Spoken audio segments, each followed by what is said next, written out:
Morning, Cochise County. Welcome to the Michael Zehr Show. Today's date will not be hard to forget because it is the last day of 2021, December 31st, 2021. Tomorrow's a new year. Can you believe we're going to be in 2022 already? I'm really excited for 2022. Holy cow, I hope so. We're hoping that it brings a lot better than what the last 2 years have been for, that's for sure. Coming to you today live at the Warrior Healing Center in the Rising Eagle Studios. I love the name that they gave this studio, Rising Eagle. Just That's right. sounds so cool. Today we are sitting down and interviewing Justin Westbrook. Justin, thank you so much for joining us this morning down here. My pleasure. Thank you for having me. Oh, we're happy to have you. Thank you again for taking time out to come down and do this. Justin is a veteran who owns his own business, so we'll get into that a little bit later about his business and what it is and what he does.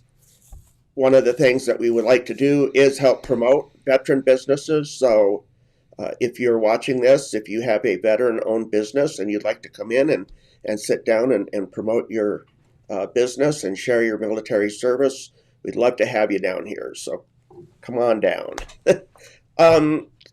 Let's get started today. First question I'd like to ask you is what prompted you to join the military?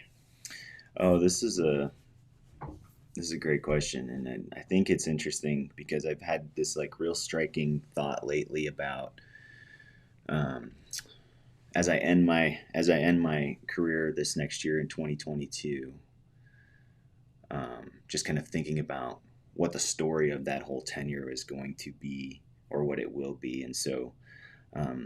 I've come to realize this just kind of striking thought that my entire military career, which began in 2002 and now will end in 2022 as I retire next year, has been defined from the beginning to the end by the conflict in Afghanistan. And so to answer the question, what really invited me to military service was the call to duty following 9/11. So, okay. We saw the tragic events in New York City. Yes. On 9/11, and I was a youth, just had finished high school and everything like that, and was a bit adrift, and found a calling there, and there was a big recruitment surge during that time, and I was kind of brought in. As part of that, and enlisted in 2002. Where did you live at that time? I lived in Lake Hughes, California. In California, that's okay. Right. Yeah, so grew up on a small novelty goat ranch in California. Okay. And got good grades and kept my nose clean, and was a perfect candidate for recruitment in the United States Army after. Oh, I was going to ask you what branch you were. So you joined the United States Army. That's right. And hey, Laird, good morning. How you doing? Thanks for joining us this morning. For those that are joining us, if you do have any questions for Justin or myself, if you put them in the comments section down here, I'll be happy to pass them on. So you're still on active duty then, because you said that you're going to be retiring. That's so right. You're the first veteran that I've got the honor of interviewing that's still on active duty service. Oh, wonderful. So that's pretty cool. You caught me with 35 days on the clock. That'll be my last day in my Army uniform, and then I'll go on retirement leave. So you're a 2-digit midget? That's right. Yeah, I hadn't heard that before, but that's exactly. And I'm looking forward to it. That's another reason I'm looking forward to 2002 to try and kind of convert everything I've learned and all the experience I've gained in the Army, and continue with a community service mindset in 2022, starting this business and continuing to participate in the community here in Southern Arizona, in Sierra Vista. I love this place. I love this town. I love Fort Huachuca. It's been good to me. I've been stationed here at the fort since 2014. Really? Wow. Yeah. So you've been here a while. Yeah. Came in 2014 for training, and really just fell in love with the community here. Sierra Vista is a great town. Yes. Look around, even the the placement of this facility, the Warrior Healing Center, like this is the kind of thing that I think can only happen in a place like Sierra Vista, where there's so much community Right. and so much veteran service and veterans support. I think this is a neat place, and I'm proud to be an Arizonan now. Even though I grew up, like I said, I grew up in California, I'm very happy to be an Arizonan here for hopefully the rest of my life. I've been here since '77, and I think that's one of the things that kind of attracted me about our area here was that it's a little bit slower paced living. Mm, Uh, the fact that our community is so caring, and even people that have differences in our community, whether it's political differences or religious differences or whatever the case may be, they still seem to have that respect for another person's right to have that opinion. And that's just one of the things that I just love about our community here is that we are, more tolerant of each other and understanding, I think. So, I think there is a lot of diversity in our community, and yes. that's an asset. I think that's super to be able to cohabitate in a kind and peaceful way, and Hmm. um, in a united way, right? Like Yes. these all kind of go back to all of these things that I love about these communities. They just really resonate with my values and resonate with my priorities and things like that. Well, Um, we have so much in our country that's driving us apart. And that's another thing I love about our community is it seems like we try not to let those outside influences bother us as much here. You know, Yeah, that's important. I think that's important in a real cohesive community. I don't think you'll be as disrupted or unsettled by external influences and disruptors and things like that. And that's one of the values I learned in the yeah, military is cohesion, right, yep, and unity and things like that. camaraderie, all those happy Esprit good de words. corps, Yeah, all that stuff, and that's an important, um, intangible force, but it has effects. yeah, And it makes a community, it makes a family, it can make a country. yes, That unity is it starts in cohesion, not tribalism, right? So right, breaking down that tribalism thing, but cohesion, and then honoring that, uh, kind of defending that place from disruptive influences and people that want to like fragment and break things up. right. It's the United So, States, right?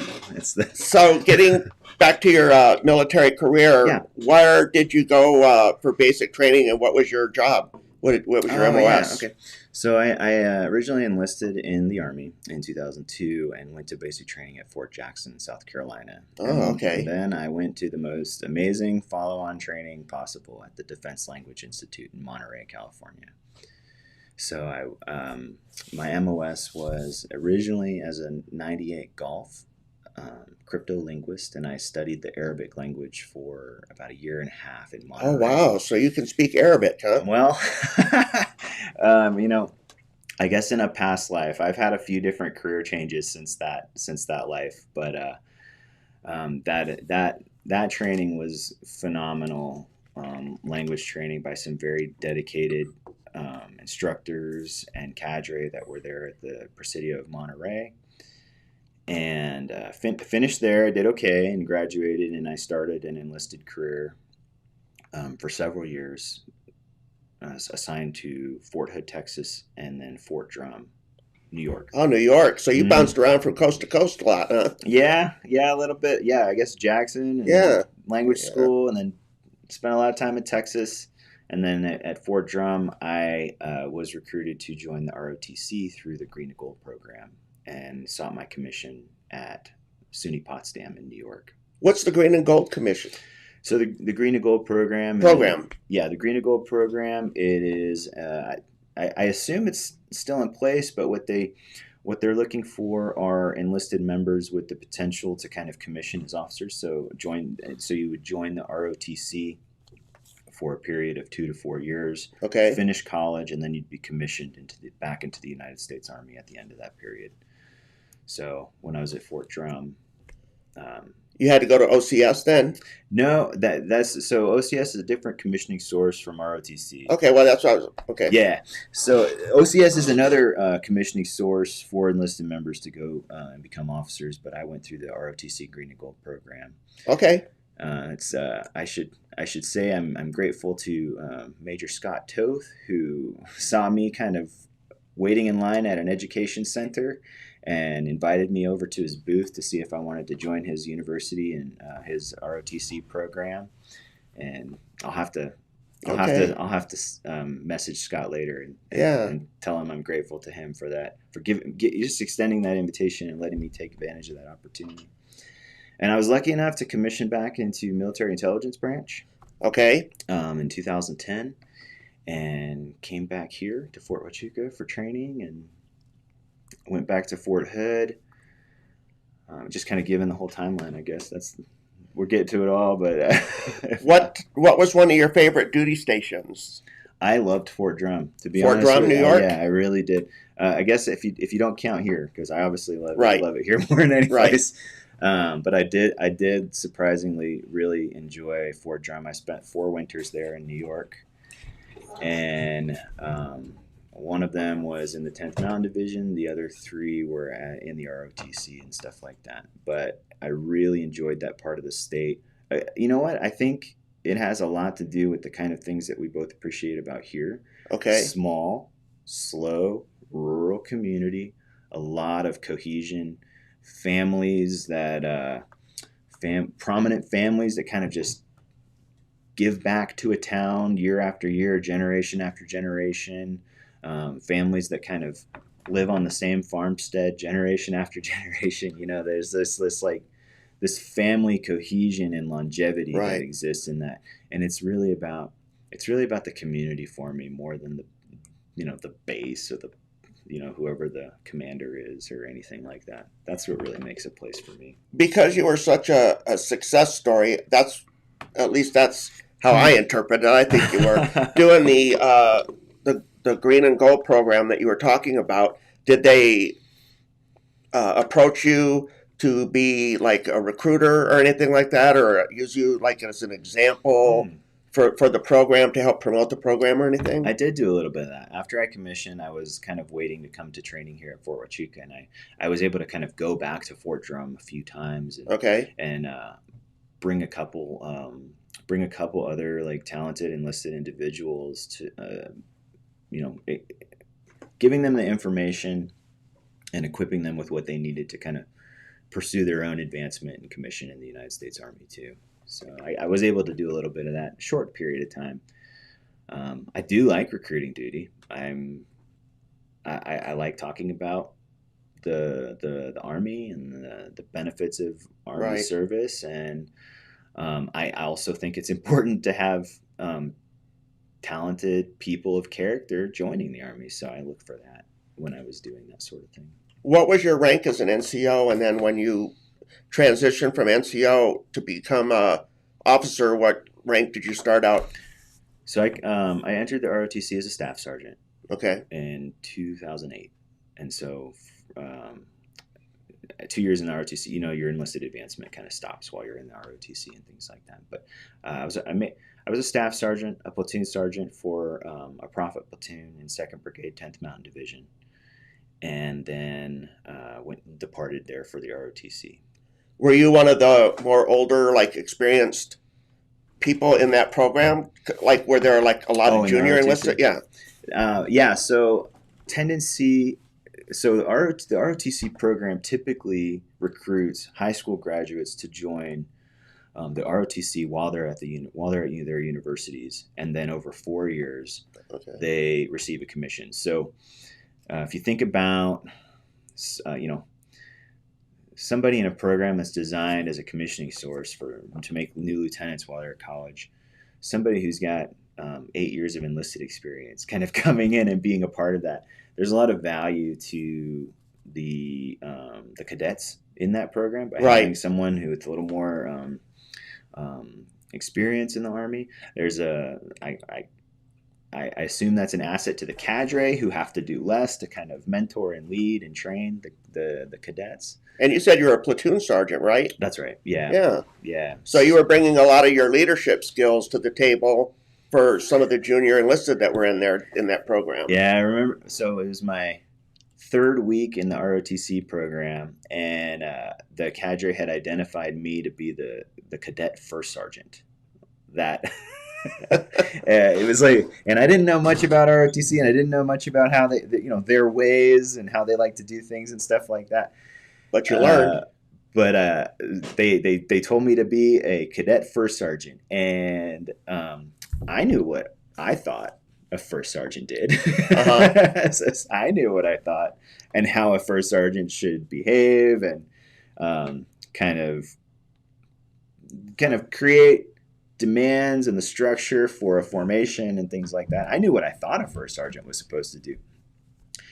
But I turned up to our first cadet battalion formation, and one of the cadet platoon sergeants was just goofing up his accountability report real bad. Uh-huh.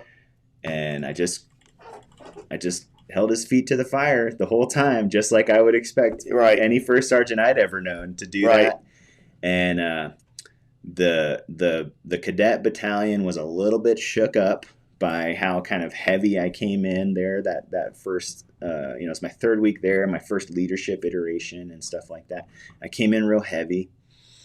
But you're setting a tone too. Right. I was, well, that's what I thought. That's what first sergeants do. Yeah. They're the leaders. They are the ones responsible for making sure everything is structured and disciplined and on time so the cadet battalion was a little bit shook. The cadre was amused. I offended the cadet who I put on the spot, and held his feet to the fire, and I don't know if he resented that for the rest of the time, but we never spoke again after that. The next 2 years I was in the program, we never really got along. You mean that cadet didn't go and file a complaint against you saying that you hurt their little feelings and all that stuff? He made it clear to me his feelings were hurt. Right. The fun part is, so as amused as the cadre was, they told me afterwards, they're like, "Hey, great first day, you're doing a great job, but there's the but. This group is not necessarily ready for that." And I was like, "Well, I'm just trying to emulate every first sergeant I've ever seen and had." Yep. And they said, "We know." We know exactly what a first sergeant looks like. They don't. The cadets don't know it yet. But it was a great opportunity to kind of start that transition that's required for any enlisted person who is going through a commissioning source. There's a different manner in which those programs are run. And it was an opportunity for me to kind of temper myself and kind of take the stripes off a little bit, and kind of learn a new, more diplomatic manner of interacting with people. And that was kind of the start of a 2-year kind of process in my transition from enlisted to commissioned officer.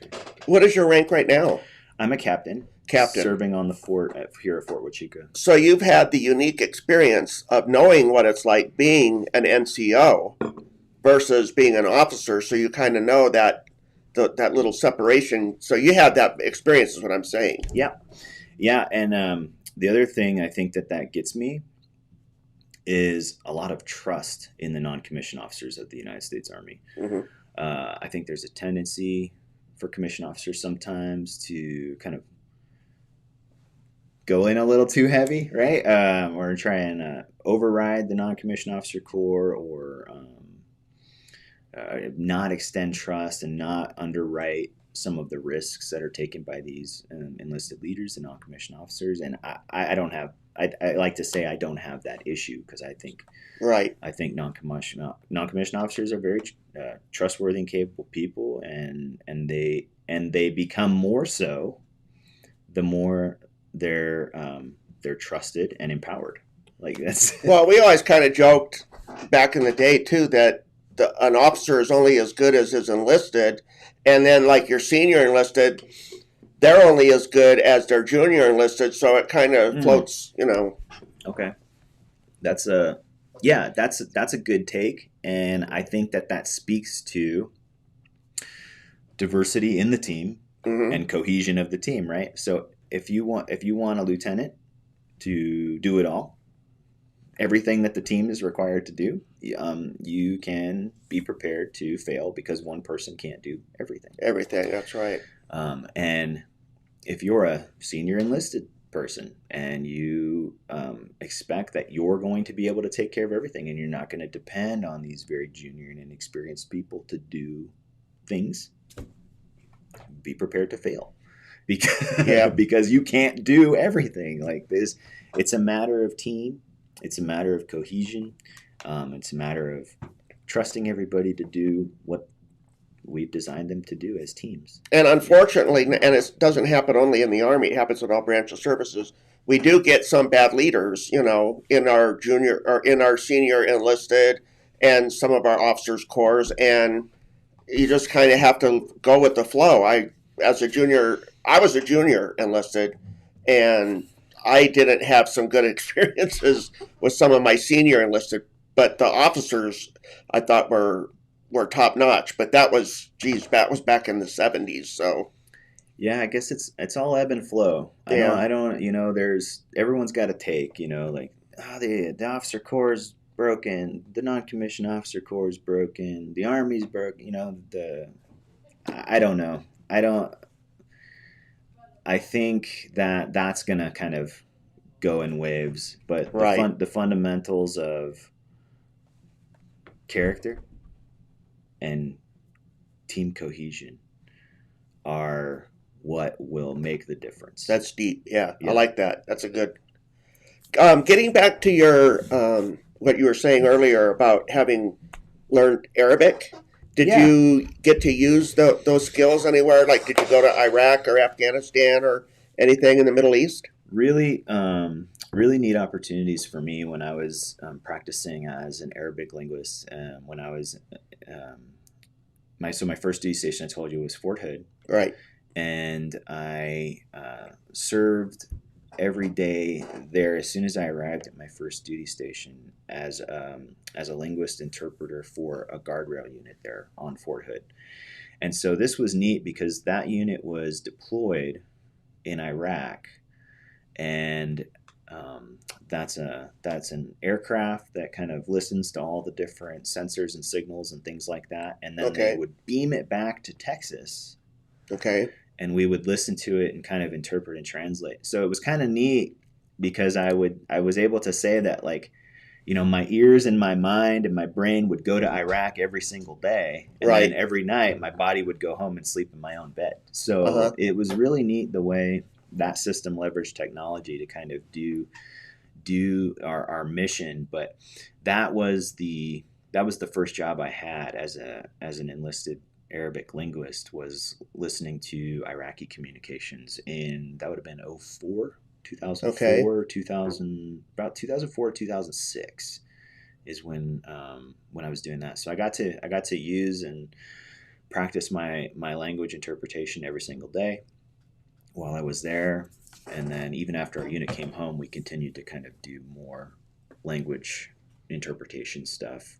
Are there a lot of different dialects that you have to learn how to interpret when you're doing Arabic? I think there are now. When I was trained, we all just learned the standard news television version of Arabic language, and we didn't practice the dialects. I was trained in Iraqi dialect for a brief period of time. Okay. And then I went back to language school in 2007 for the advanced course, and we took a trip to Amman. So I did a 2-week immersion trip to Amman, Jordan. Okay. During that language training. And I was told several times during that trip by Jordanian locals that I'd met that I had an Iraqi accent. And I said, well, that makes sense. They said they said two things. They said I speak like an Iraqi, and they said I'm probably Canadian. and I agreed with them that I probably did speak like an Iraqi because that's just what I'd been listening to for several years beforehand. So all of my pronunciation was more in an Iraqi accent and fashion and things like that.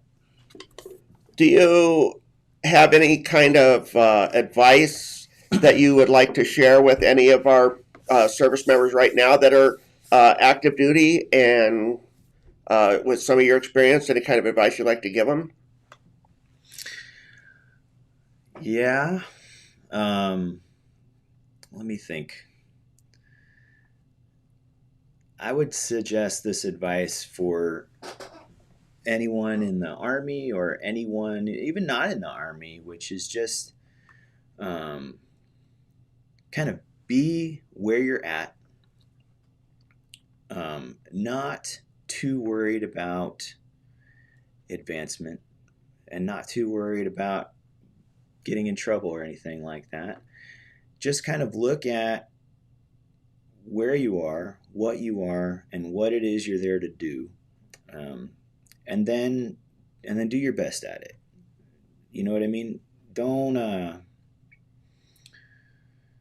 if you're worried about what's coming next year on your promotion and advancement board or something like that, I don't think you're going to be as good as doing your job at what you're doing right now. And if you're looking back at your past mistake, the last screw up or something like that, or riding this reputation of a dirtbag or something like that, if you're doing that, you're also not going to be able to be very good and be present where you're at right now. So that's good advice if you're in the Army, but I think that that's also good advice for anyone, is just kind of just be where you're at and do your best in that space where you're at. Be your best self. Because you're going to be retiring here soon, what kind of transitioning are you expecting to go from military life into civilian life? Well, I should say that as a military officer in the United States Army, I'm well compensated. I'm pretty well compensated as I am now. So when you retire, you will retire as captain then? I'll retire as a captain, okay. and my compensation changes. Now I'm going into the business of teaching yoga, right? Right. And we're starting this studio here. 2022 we're starting right away, and our first classes are on the 3rd of January. But that's a different kind of financial and livelihood than a well-compensated Army officer. So, right. So I am if I'm making preparations for any kind of transition or anticipating any kind of changes in my lifestyle at all, it'll be something like that. I am. You know what? The thing I'm looking forward to the most. What's that? Is as I get ready in the morning, I'm not going to worry so much about how my bootlaces are. whether I got my bootlaces tucked in right, or I've got my whiskers cut or something like that.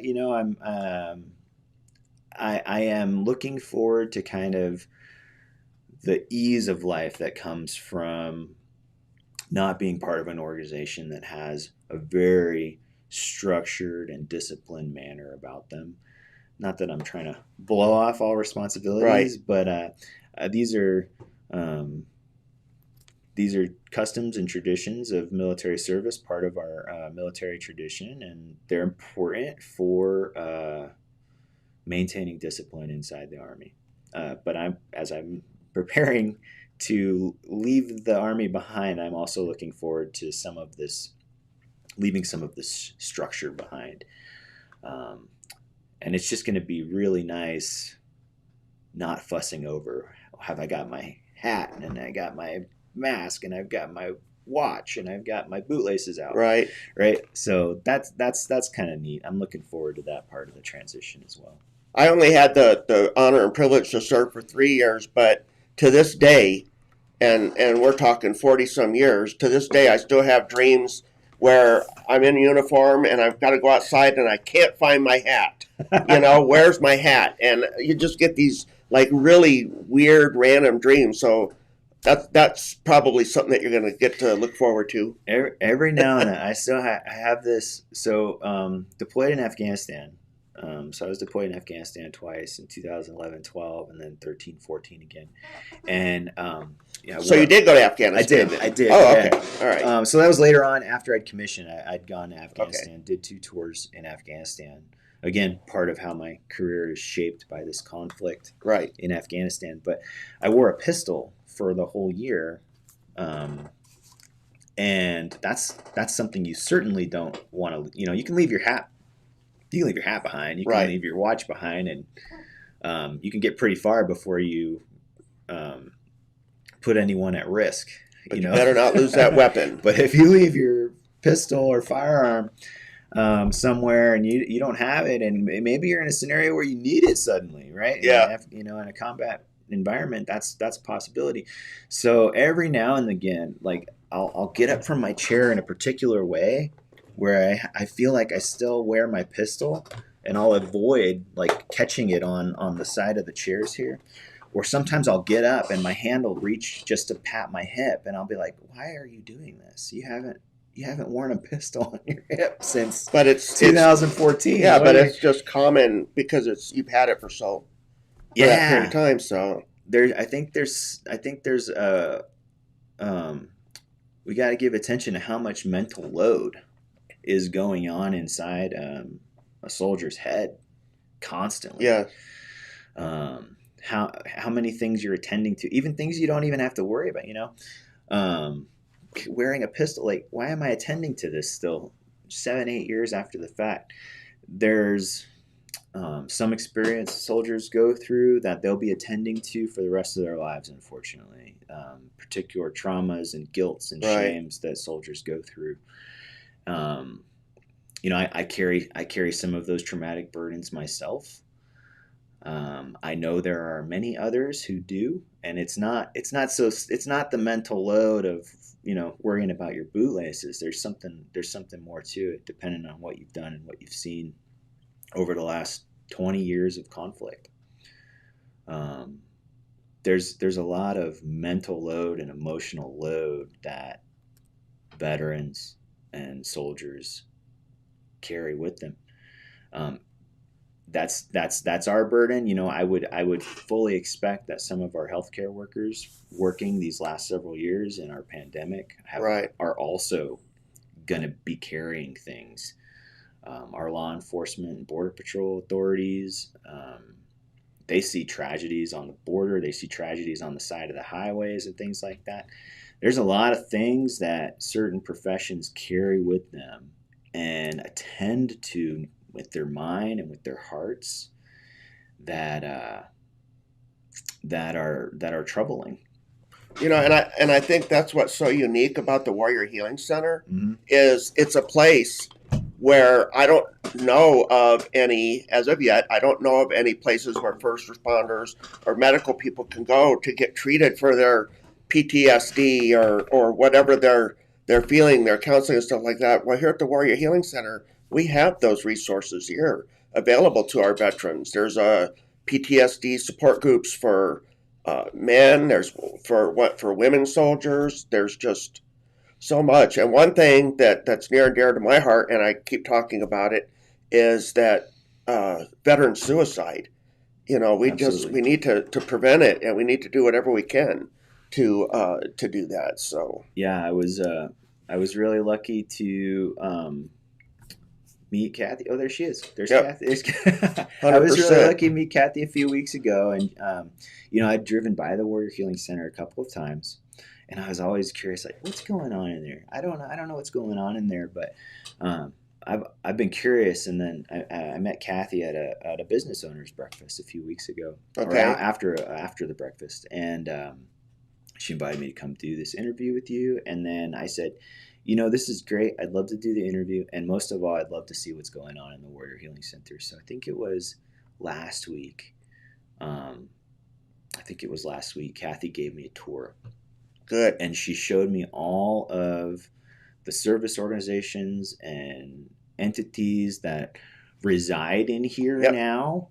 And over 40 different organizations. Over 40. Goodness. Okay. Yes. So 40 different organizations all doing their part, doing what they think they need to do to help veterans. Of course, the mission of the Warrior Healing Center is veteran support. Mm-hmm.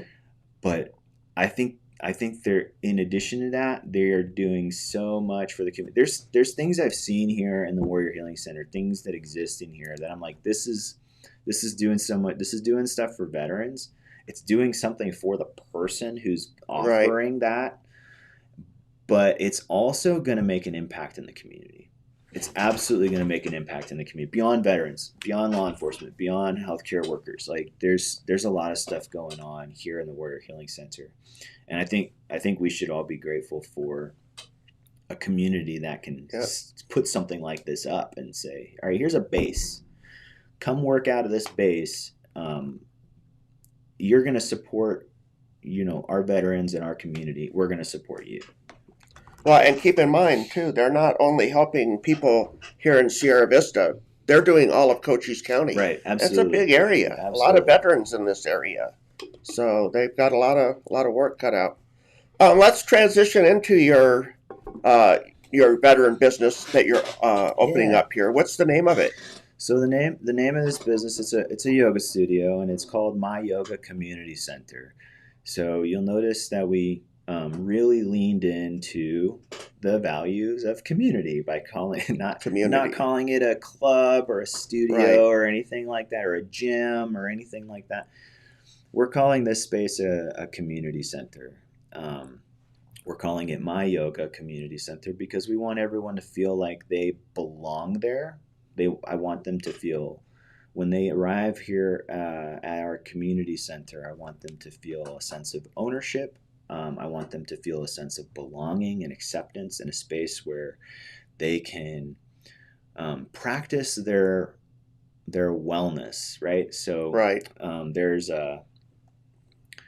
there might be kind of a view out there that says they know what yoga is. That yoga is kind of a fitness practice of exercise and stretching and flexibility. And my take on yoga is that it's beyond that. There is it's a matter of wellness. It's a matter of unity of the self. It's a matter of unity among others, separate individuals, forming a community. And it's neat that I get to kind of connect everything I believe about the Army, about unit cohesion and community and trust and honoring the group and honoring each other inside the group and treating each other as people of value. All of those things are Army values, but they are also yogic values as well. So. And yoga is not only good for your body, right? It's also good for your mind. Don't you do a lot of meditation type of things? Absolutely. So this is what I learned in 2019 when I started practicing yoga.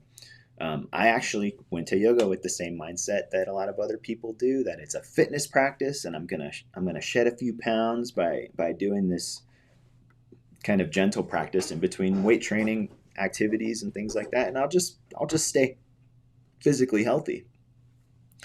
And I kept doing yoga, and class after class, I realized that yoga was a matter of aligning my physical being with my mental and emotional beings as well. And we were all kind of all of these kind of levels, these parts of myself were coming into alignment.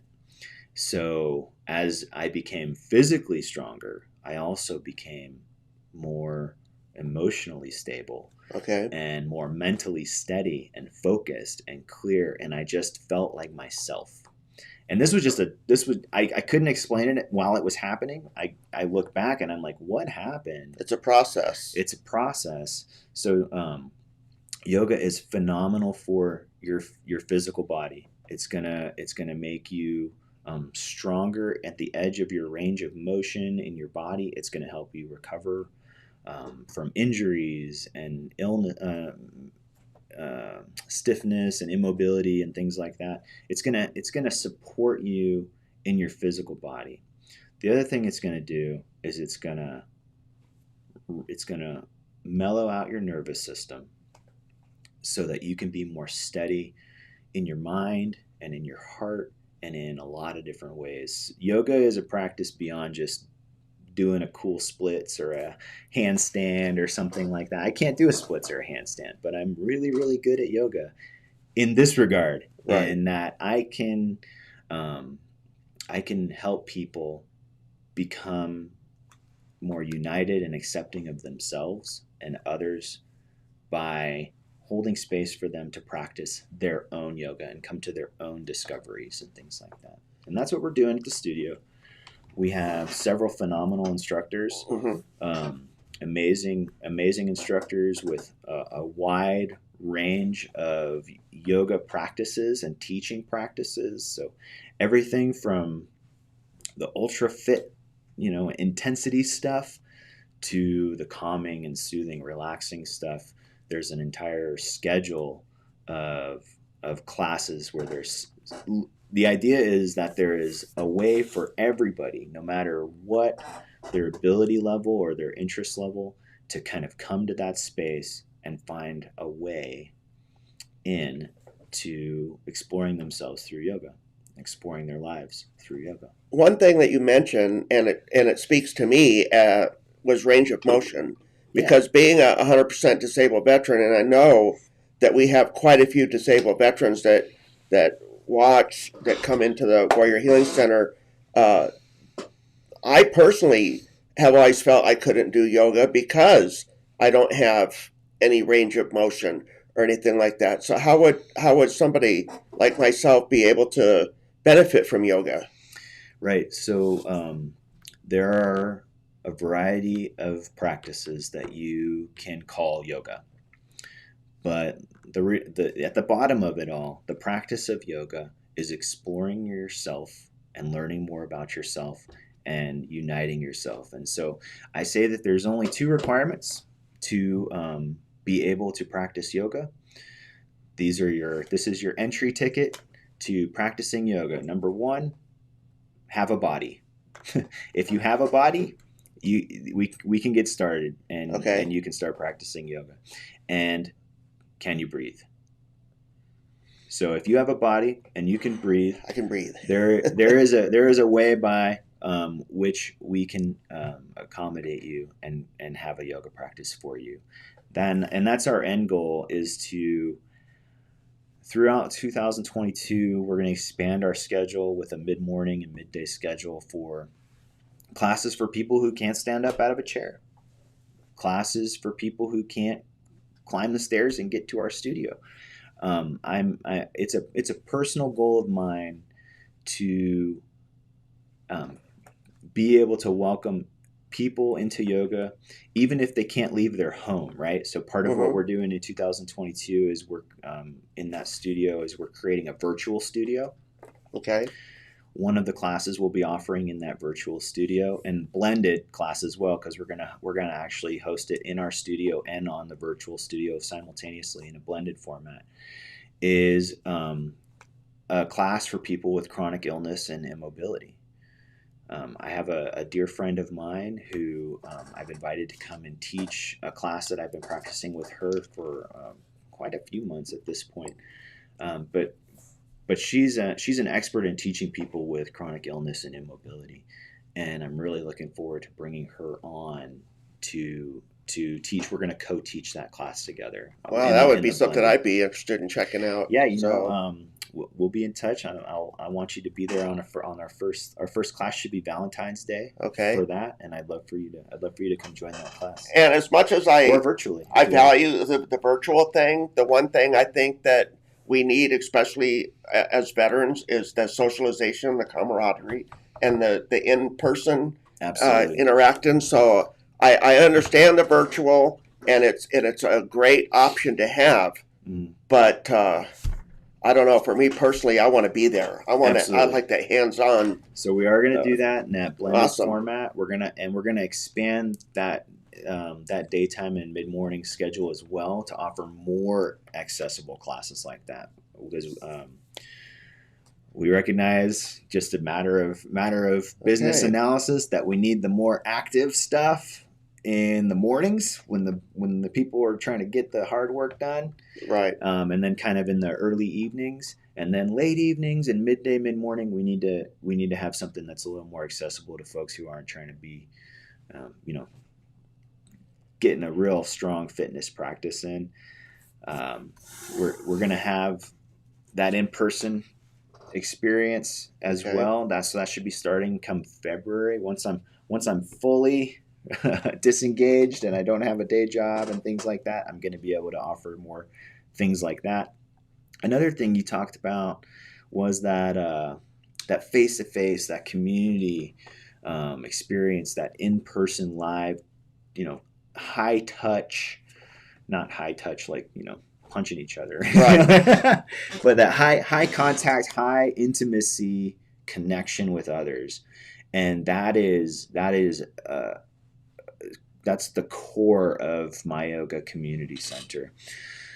Is having a space that everyone feels welcome and accepted at, and that there are many opportunities for connection and interaction in the community. So also beginning in February, we're going to have open studio hours that's free and open to the public to kind of just come in and be in the studio, come have some tea. Right. It's honestly, it's the kind of thing that you guys are doing here at the Warrior Healing Center, where it's just like, just come and be in the space. I've seen the library, I've seen the lounge, I've seen the conference rooms and things like that here.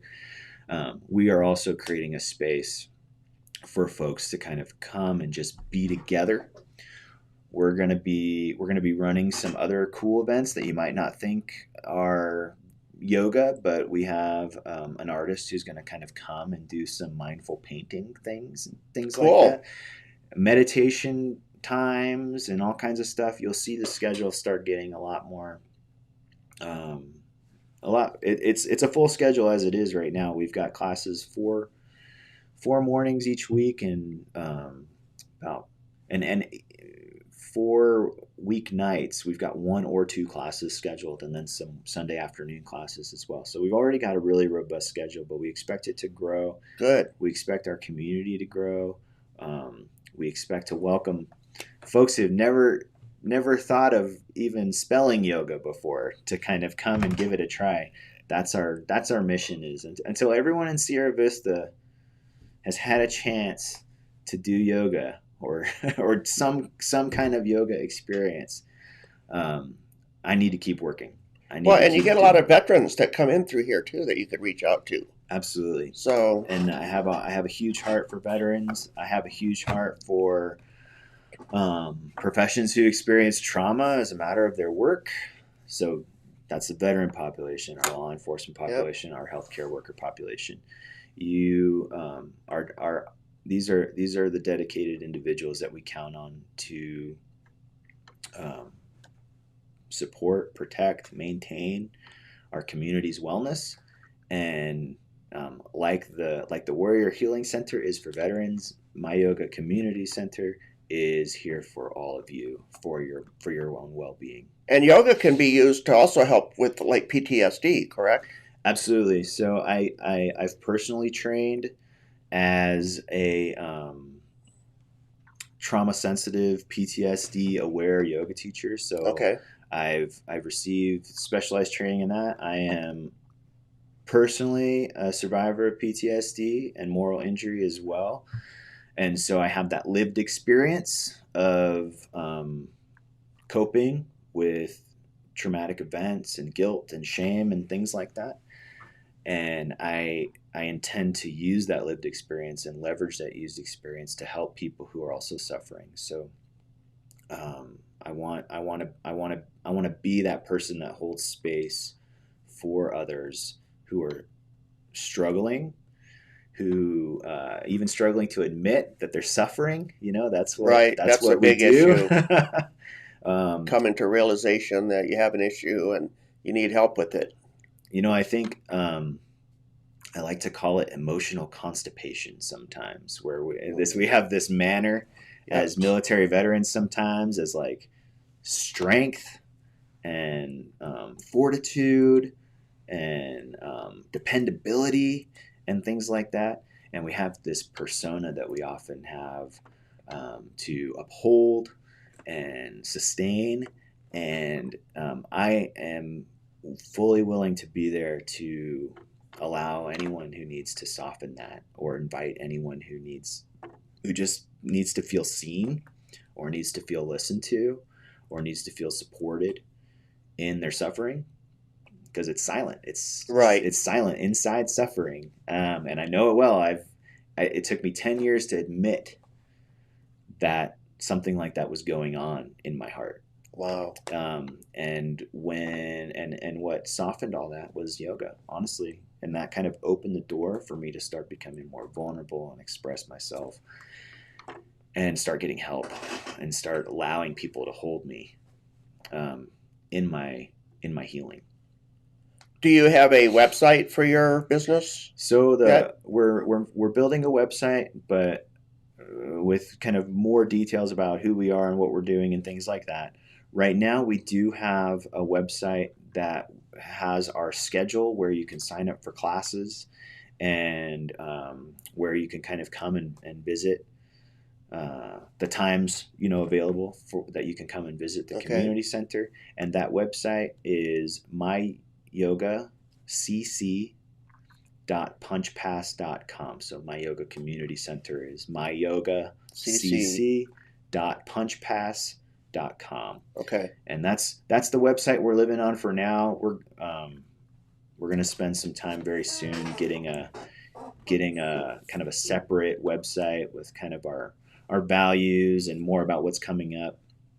If you sign up on that Punch Pass website, you will get our monthly newsletter. We're doing a monthly newsletter that kind of shows all the activities that are going to go on. So you could sign up for information that way. Even if you don't want to buy a pass, even if you don't want to come to a class, you can still go to that Punch Pass website and get hooked up. Okay. So you can see what's coming out. Maybe there is something as you notice, like, oh, that's the one that's calling to me. That's the one that is that's the class that's looking for me. You know? Like that's kind of neat when the universe does it like that. Yep. Where you no longer have to do the searching. The universe starts searching for you. That's kind of the coolness sometimes we see. And do you have a phone number if people want to call to book a class or anything like that? Best thing to do would be get on that Punch Pass and do that. Or if you want to email me for now, you can email myyogacc@gmail.com. So same thing. myyogacc@gmail.com. That's right. So you can get in touch with our community and our community center. Our first class is on January 3rd. We're excited for kind of how January is going to go. We got some coolness happening in January. And then in February, the daytime and mid-morning schedule is going to expand, and it's going to get really cool from there, I think. Do you have any last thoughts or anything you'd like to share with us here before we? Yeah, I will always take the opportunity to express my gratitude for you, Mike, for having me today, and for the Warrior Healing Center for our pleasure inviting me here, inviting me to kind of join this project with 40 other projects serving veterans and serving our community in Cochise County.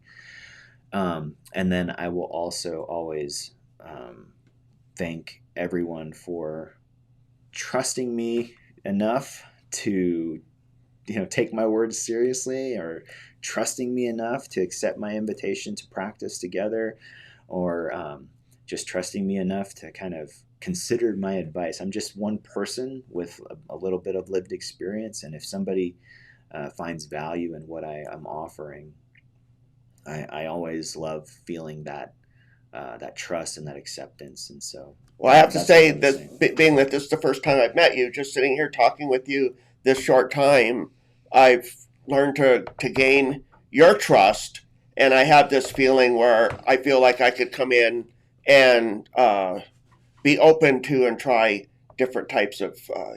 Wonderful. So you kind of brought that in here. So yeah, that's good. We're gonna have to do something. We're gonna practice together, Mike. I already know. All right, cool beans. Justin, thank you for joining us. We Absolutely. can hang around here for just a couple minutes. Absolutely. I got a couple of announcements I want to share about some of the things going on here at the Warrior Healing Center today. We have, starting at 1100 hours, which will be here shortly, about another hour, going until 1600 is the Hot Soup Friday. They're going to be doing this every Friday. Today's soup is chicken noodle, I possibly. love soup. So, oh yeah, we've had a pretty decent turnout for it too. Okay. And then tomorrow is 2022, so Happy New Year to everybody from the Warrior Healing Center. Also on Saturday, starting at 9:30, going to 10:30, is the Warrior Experience. It's going to be held at the Warrior Healing Center Recreation Room. And what that is that is veterans sharing their struggles and coping mechanisms. I think that's a great way to start off the new year. Again, that's on Saturday, January 1st, starting at 9:30. Also, we have the Velo Vets doing a ride on Saturday, January 1st, starting at 1000 hours, and they're going to be meeting at the Pueblo del Sol Country Club parking lot. On Monday, we have, starting at 17:30, going to 18:30, we have the Five Treasures of Qigong, which will be here at the Warrior Healing Center. On Tuesday, January 4th, starting at 1800, going to 1900, we have the Hero Paws Service Animal Support Group here at the Warrior Healing Center. And I think what that is it has to do with service animals, because that's what it says in the title. Come on, dummy. Also on Thursday, what's that? You nailed it. Trust yourself. Yeah. On Thursday, starting at 1700 hours, going to 1830, Flutes for Vets Circle. And I was able to listen to them a little bit last week, and they teamed up with the Drum Circle and did a really good job. So if you're interested in learning how to play the flute, that's where you want to come on Thursday. Again, January 6th, starting at 1700 hours. Also on Thursday, starting at 1830, we have the Warrior Headspace and Timing, and that is a PTSD support group that will be here at the Warrior Healing Center. And on Friday, January 7th, starting at 10 o'clock, we have the Vet Center. It's the Veteran Women's Group Support, Processing, and Skills, and that will be at the Warrior Healing Center front conference room. So there's going to be a lot of new and exciting things that are going to be happening here in 2022. So keep tuned, and we'll keep you up to date on everything. Again, Justin, thank you so much for joining us. Thanks for everybody joining us out there. Happy New Year, everybody. See you next Friday. Bye.